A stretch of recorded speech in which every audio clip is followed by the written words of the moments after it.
Vou usar todo o seu conhecimento agora para resumir para o público quais são os pontos fortes e os pontos fracos daqueles cardeais que têm sido apontados como os favoritos. Começando então pelo Parolin. Bom, Pietro Parolin é um tipo mais diplomático do que pastor, com boa experiência como secretário de Estado, é moderado e isso agrada e pode garantir consenso. Mas para os mais progressistas, talvez seja moderado demais. Contra Parolin pesa o processo de reaproximação da Santa Sé com a China, conduzido por ele por vontade do Papa Francisco. Essa vizinhança com a China não agrada a todos, principalmente aos mais conservadores.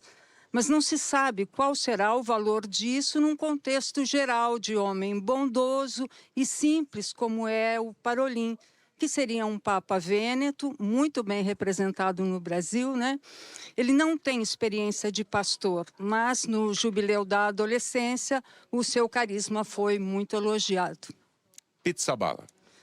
Bom, Pizzaballa, como patriarca católico de Jerusalém, tem bom trânsito entre israelenses e palestinos. É crítico do governo de Israel nesse momento dramático. Fala um ótimo hebraico. Como Papa, poderia representar uma grande força num processo de paz na Terra Santa. Mas é muito jovem, Bonner, tem 60 anos. Isso significaria provavelmente um pontificado muito longo de mais de 20 anos. A Igreja viveu isso com João Paulo II, ele foi eleito com 58 anos e o governo dele durou quase 27, né? E com uma longa doença no meio, embora o Papa tenha colocado essa doença a serviço da Igreja. Zuppi. Olha, Mateus Zuppi tem um perfil de pastor muito estimado. Seria um papa que anda de bicicleta, sempre sorridente, simpático, é diplomata, tem experiência de negociações de paz. Mas é visto como um Francisco II, o que pode não agradar a uma parte dos eleitores. Como Francisco, Zuppi é muito próximo dos refugiados. Ele financiou o primeiro navio da igreja para salvar os imigrantes no mar Mediterrâneo. Eu gostaria de fazer apenas uma ressalva. O cardeal Zuppi é um progressista que sabe ser moderado quando precisa. E essa capacidade política é vista como uma vantagem. Bezungu. Olha, Bezungu, o congolês Zambongo Bezungu, como a maioria da igreja africana, é aberto do ponto de vista social, defende imigrantes e os mais carentes, mas é muito fechado nas questões morais e de família. A igreja africana nega a bênção aos casais homossexuais.